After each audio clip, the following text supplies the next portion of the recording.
สวัสดีจ้าสวัสดีพ่อแม่พี่น้องทางไทยแลนด์เนาะค่ะสวัสดีจากแคนาดา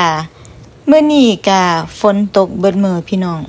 ฝนนี่มันตกมาประมาณ3 มื้อ3 คืนแล้วตกแบบนี้นะแห้งแน่แล้วก็เบาแน่ประมาณนี้แล้วก็ลมได้บัดทีนี้ลมแห้งคักก็เลยรถบ้านที่ให้พนักงานนอนนะพนักงานเม็กซิกัน2 คนเขาเจ้านอนอยู่ในรถบ้านมันหัว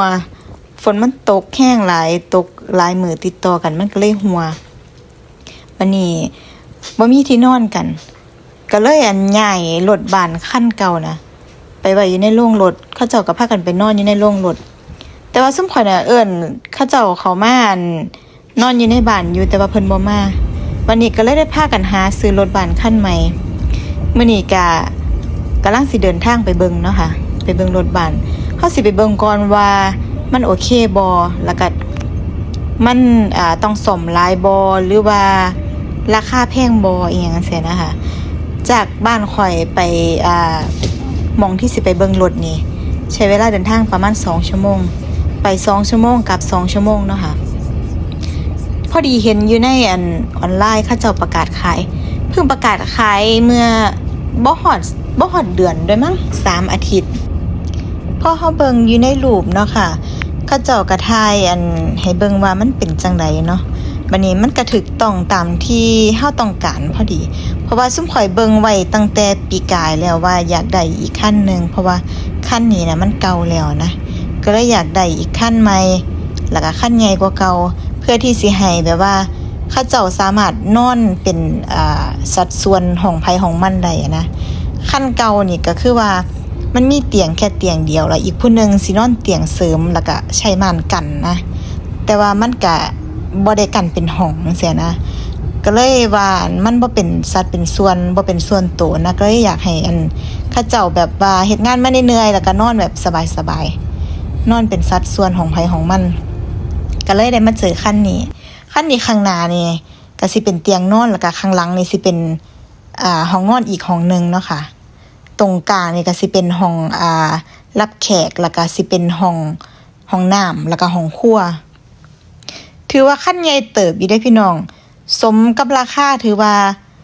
าโอเคเลยแหละถือว่าบ่แพงตรงนี้สิเป็นห้องนอนแล้วก็ตรงโล่งๆที่ห่างๆนี่สิเป็นหม้องใส่ทีวีแต่ว่ามันเขาเจ้าถอดออกแล้วห้องนอนก็กว้างอยู่ได้พี่น้องแล้วก็มีโซฟาให้นั่งมีโต๊ะนั่งกินข้าวอันนี้ก็เป็นครัวสำหรับเฮ็ดอาหารเนาะค่ะก็มีตู้เย็นมีเตาอบมีเตาแก๊สอีหยังเรียบร้อยอันนี้สิเป็นห้องน้ำก็กว้างนะคะกว้างกว่าห้องน้ำเก่าคันเก่าอีกห้องน้ำก็สิแยกโซนเปียกโซนแห้งเนาะค่ะก็สิมีฝักบัวมีอ่างน้อยๆให้แปรงฟันล้างหน้าอันนี้ก็สิเป็นเตียงฝั่งนี้ก็สิมีเตียงนึงส่วนอีกฝั่งนี้สิมี2 เตียงข้างบนแล้วก็ข้างล่างถือว่าห้องนี้นะนอนได้3 คนสบายๆเลยแหละบ่อึดอัดกว้างอยู่เด้อค่ะของจริงมันบ่ได้แคบแบบคือจังอยู่ในวิดีโอห้องนี้ก็สิมีประตูกั้นให้กันเด้ค่ะกั้นระหว่างห้องรับแขกของครัวห้องน้ำแล้วก็ห้องนอนด้านที่เฮาเห็นนี่ก็สิมีประตูกั้นให้กันเวลาเฮ็ดงานมาแล้วก็เข้าห้องไผห้องมันหลังจากกินข้าวส่วนตัวคุยโทรศัพท์กับทางบ้านสบายใจนะคะมันก็โอเคเนาะพี่น้องใจเข้าใจเฮาเวลาเฮาไปทำงานต่างประเทศก็เฮาก็อยากแบบว่าได้ที่พักที่มันแบบว่าเป็นซอดเป็นส่วนดีๆสะอาดสะอ้านเนาะค่ะหลังจากเช็คเบิ่งเรียบร้อยแล้วว่ามีอีหยังเสียแน่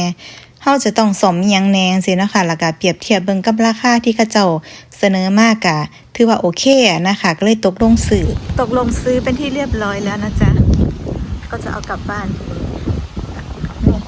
เอารถคันนี้มาลากพี่น้องลากรถบ้านกลับบ้านรถคันเล็กลากรถคันใหญ่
Perfect on camera.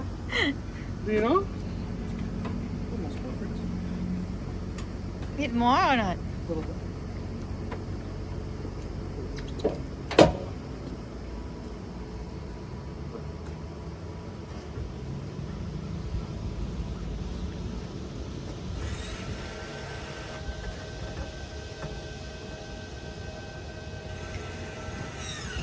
Okay.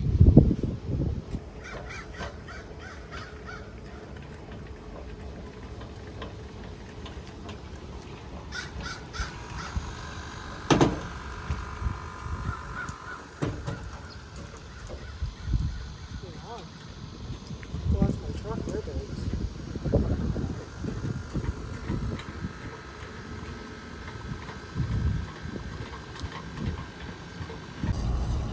บรรยากาศทางกลับบ้านเนาะค่ะ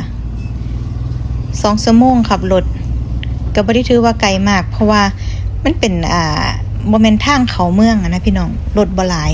เป็นคือจังเฮาขับรถตามต่างจังหวัดบ้านเฮาอะนะขอบคุณพ่อแม่พี่น้องเนาะค่ะที่เข้ามารับชมคลิปวิดีโอกันถ้ามักคลิปนี้ก็อย่าลืมฝากกดไลค์กดแชร์ด้วยเด้อค่ะขอบคุณหลายๆเดี๋ยวมื้อนี้ขอตัวลาไปก่อนเนาะค่ะพี่น้องสวัสดีจ้าเจอกันคลิปหน้าเด้อค่ะ